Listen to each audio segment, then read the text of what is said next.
head at, because he realizes, hey, I'm not trapped in this world where I gotta sound a certain way. Like, no, I can be whatever the fuck I want to be. And that's when you're gonna really get the true Euroz that will evolve into the man that's walking today in his own attire, so comfortable, so relaxed that you would darn near feel like. And honestly, I think he's a fucking icon. That people don't see it yet, they won't understand that yet. But like me seeing the growth and movement that he's making, it wouldn't surprise me from now how much recognition, how big he gets going down from now. So y'all really gonna see how far he's grown as an artist. Like, just keep that in mind. TF2 is where he really kind of figured things out. Like, he first time, like, things started really click in him, and he starts to really do some expository writing on the next project, which I will cover in the next episode. But now I gotta get to my catalog, y'all. I appreciate y'all listening to me this long for talking, but not gonna lie, after I put this video down, I gotta go back to that song and just see where I'm at in my stance. Like that. That's definitely like some Vegas throwback vibe. And you won't understand that unless you really driving on Las Vegas Boulevard, slowly cruising on the strip. And I'm not gonna lie, you might need to have a little THC in your system. Not too much, but say just a little, and you got some energy drinks here. That's all I'm saying. Preferably you in the back seat, someone else is driving you. But this is some real nigga shit. That's all I'm gonna tell you. That's why it's my favorite Euroz song, because it's some real Vegas nigga shit. That's what I'm gonna say right now. Now, like I said, this bottom half of Foundation 2 was definitely more memorable to me, and you'll see in my catalog that it definitely does not shy away from that idea or thought. And I gotta be real with you, man. Like, it's just, to me, the bottom half was a lot more memorable because it felt like we got more distinction, much more like, you know, differences in how he was gonna come through on certain songs. I don't know why I was fucking tired ass motherfucker, but either way, he had some other bars here and there, and you know, certain songs where we really hear him do his thing. The other side, I wanted to give that an honorable mention, but I'm gonna give it to another song instead because it just gave me the vibe. In fact, let me see.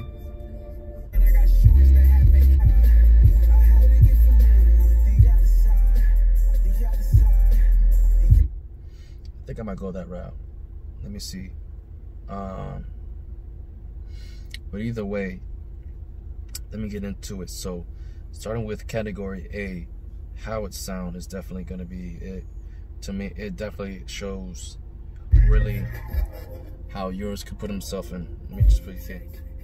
He could put himself in a position where he could make a radio hit and it sounds genuine. It doesn't sound like it's forced, pushed, or it needs to ride on a certain template. Like, it's just him kind of doing his thing.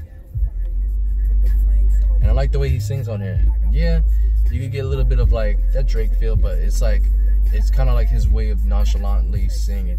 His subtle ways of how he does his vocal progression is really dope, man. And you get that on the hook, which you're gonna hear about right now.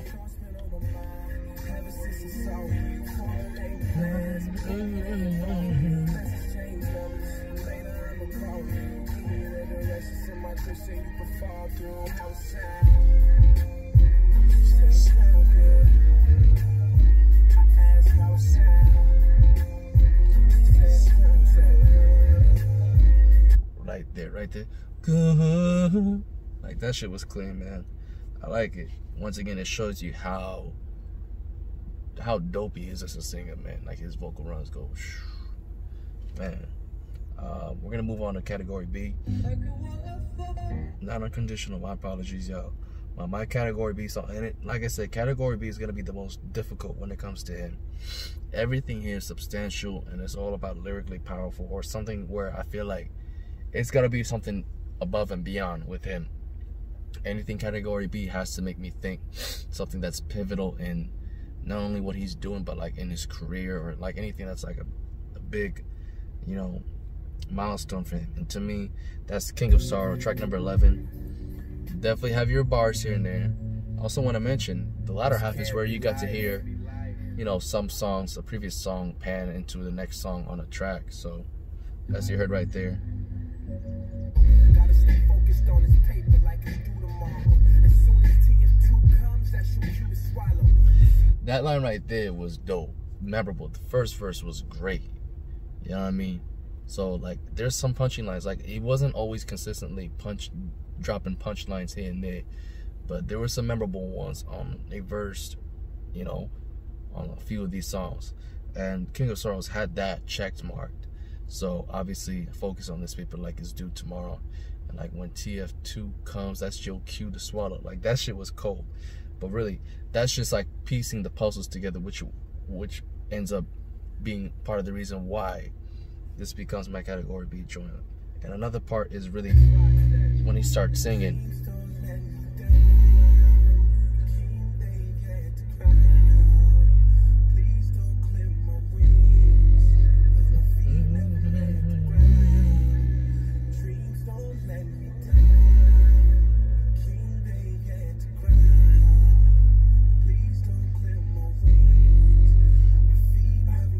And as I'm hearing this song, I feel like this was the prequel to one of my favorite joints from Memories of the Future, which will be coming up in the next episode as he drops that a year from this project.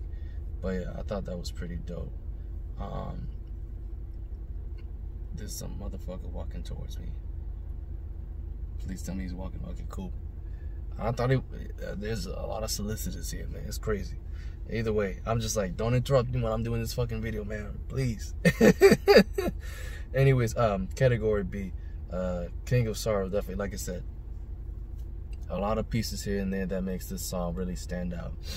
Like punchlines, his singing, like, to me, is just once again setting another, like, not first time, but like another, like, prequel blueprint that will lead into the identity of Euroz as a independent and unique artist. So Signature sounds really one of the first songs where you get to hear him really signaturely find himself, something to lean on as a foundation to build on. So once again, Foundation 2 kind of does live up to that. You know what I mean? Unlike the first one where I felt like everything was pretty cliche and very 2012-ish, here you really get some foundation pieces that Euroz ends up using to build, really start to build the identity of his musical sounds. So that being said, that's why it's getting the category B, category B slot, because it just, to me, it resonates that really well, you know, compared to really most of the tracks, with the spare of a few tracks here and there where I felt like, okay. But yeah, definitely, I'm gonna put it right there as one of the most pivotal, really, if not the most pivotal song and biggest milestone on this tape for his career. Category C, I'm going with Optimistic. It's just the vibe, y'all. That and verse 1 just sets it in, and if it wasn't for a necessary big name feature, verse 1 probably would have gotten the category F slot, and this song would have gotten it. Just hands up, like, just, you gotta understand, sometimes having a big name like Meek Mill just automatically, like, takes the spot, man. But because it's big for him in his career, man, and it's a personal highlight to keep in mind. Like, he had that connection early on in his career. So, I mean, obviously DJ drama in general was a huge connection for him, but Optimistic, to me, it takes the cake right here.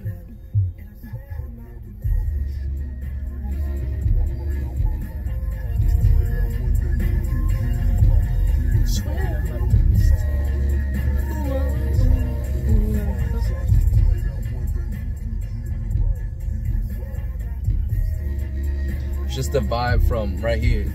Like, Euroz was dope, but then the build up getting into the hook right here. Swear I'm optimistic. Ooh, it's just, the vibe is strong. So definitely Optimistic gets the category C, which is another hard category to really judge a song, to pick a song for, because a lot of good vibes on this, man. It really is. So that being said, category D definitely was not a hard decision for me. That goes to the Foundation 2. Once again, it's a signature thing that DJ Drama does on his Gangsta Grillz tapes. He always has the outro being, if not the biggest banger, definitely the most notable song to leave you on a really strong note. Once again, from Meek Mill and his Dream Chaser endings, songs, from his outros there to like Keys to the City with Tory Lanez on the Neutron 1. The Foundation 2 does that here. I mean, Drama set him up perfect for really to take it off. Unfortunately, Euroz didn't fully click into being Euroz, because like I said, if he really would have clicked in here within a minute and 30 seconds left, he would have started singing. No fucking doubt. Like, he would have murked this. Like, he's already doing it hard with the bars, with the way he's flowing, man. But hands down, where I was anticipating Euroz to come in and do his thing, like I said, he wasn't there yet. But like I said, going forward, when he's dropping bangers like this, dude will come out of nowhere and he will start singing, which is so fucking dope, because you wouldn't expect it. You know what I mean? And then, I don't want to say it became cliche, but like, then, you know what I mean? It's just something that he started picking up and doing, and never got old. And still doesn't get old when he does that, because once again, he's just getting the vibe on right. And dude is strong with resonating within the vibe when it comes to sounds and the music, man. Which is why, like I said, greatest thing that happened to him was meeting Major League Beats, man. Because now, like, you get supplemented with nothing but grade A plus beats, and you're giving it to the right artist to use those beats right. Because like I said, giving a dope ass fire beat, it's like a father giving his daughter out to marriage. You don't want her to marry a scumbag. You want her to really get the right dude that's going to take care of her. Same thing for a producer. When he gives out his best beat, you got to give it out to an artist that's going to make the most out of it and take it and really do the right thing. Euroz is the guy. That's it, hands down. You give him a strong beat, dude will take good care of it. End of discussion. So that's all I gotta say about the Foundation 2. This shit bangs, man.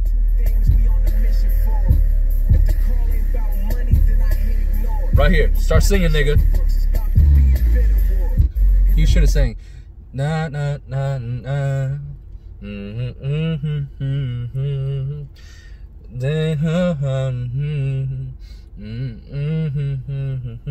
Like I said, he would have done it. He would have done it.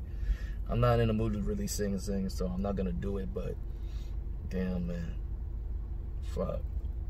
Y'all don't understand how tired and exhausted I am. But either way, I was expecting him to drop it right there, man. That being said, category F, like I said. Okay, hands down. Versewon was dope. Like I said, if it wasn't just for the name of Meek Mill alone, Versewon would have had it. Like, Meek Mill not being on this tape would have given Versewon automatic for category F. I would have freed up category C for something else. But that being said, it's not just the name. It shows. You got a seasoned veteran who's been doing this rap game, who's been in the rap game for a long time, compared to Euroz, who's just really starting to really get that grind going. Obviously, he said he's been writing rap since he was in the pen, when he was locked up. So I'm not saying that Euroz is like, oh, this is his like second time. No. But I'm just saying, like, for him really putting some work into it, like from going, like Meek was spitting, freestyling, Euroz was writing. All right, there's always like a progression how everybody does the rap game. Meek at a very young teenage age was freestyling in the streets. That takes a lot of courage, one, but two, that really refines you as a rapper. And it showed how Meek Mill was here. Dude was fucking, like, you could tell. It was just like, you know what I mean, just easy. So like I said, it was like Drew Brees in his 9th season with New Orleans, killing it. Considered the best quarterback, throwing for 5,000 yards. Just coming off a 5,000-yard season, an MVP year, played against Cam Newton the first time in his rookie year. That's what it felt like when I was listening to Euroz and Meek Mill on this track. So like I said, you know the potential's there with Euroz. It's there. It's there. If you're listening to him throughout the whole tape, getting to track number 19, you know he's got it. But like I said, lining up with Meek Mill, you know that there's plenty more to learn. You know what I mean? So I'm not here to really like say anything other than that's what it is. You know? So yeah, definitely Meek Mill, just by experience and by seasoning, definitely was you know the guy that was on top there. So definitely getting the feature credit right there. You know what I mean? And then nothing to be ashamed of, to be humbling about it, or not to be ashamed of. It's just, it is what it is. You know what I mean? So that being said, category H, like I said, is gonna be Rebel, track number 17. I wanted to give this to the other side, but to me Rebel was pretty cool. I like the melodies. This would have been my category C if I would have had it where Exorcism didn't exist. Rebel would have been category C, Optimistic would have been category F, and my category H would have gone to the other side, which was really the song where he first starts singing. But to me, Rebel was dope. I just like the melodies. It feels so nice. It feels so soothing. The piano keys, I'll never forget that. Especially with the way how he has tracks panning into the, or songs panning into the next track. I'll hear that melody every time I played So Real. I'm like, this shit just stuck with me, man. But speaking of that, that's the category E song, in case you didn't know. Like I said, it just leads into category E. That was literally like how that track begins. I'm not joking. Watch him. Let me play it from the beginning. See what I mean?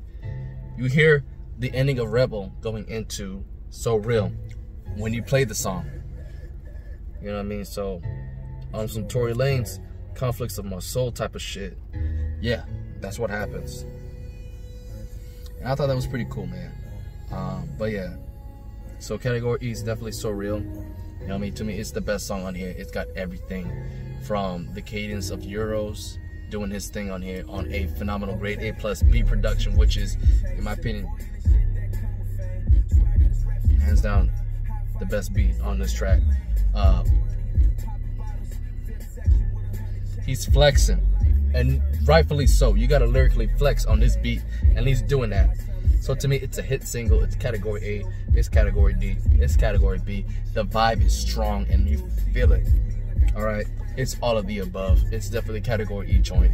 No need to say anything else about it. To me, it's the best song, and it's definitely my favorite song from this tape. So I'm gonna end it on that note. Hopefully you guys enjoyed this. This is your boy True Blue signing out. Y'all stay safe, stay blessed, and I'll see y'all in the next episode when I cover Memories of the Future. I do apologize, I can't show you anything, guys. I literally had to write it down on a notebook because I guess I misplaced my whiteboard. It's not in my car, so sorry about that, y'all. Maybe I'll upload, yeah, I'll do it like a 10-second video. I'll upload to show you guys my whiteboard of the foundation too, if I was to do it. But anyways, y'all stay safe and stay blessed. That's what I should do. Y'all stay safe, stay blessed, and I'll see y'all in the next video when I cover the, you know what I mean, 2014's Memories of the Future, which is gonna be fucking dope.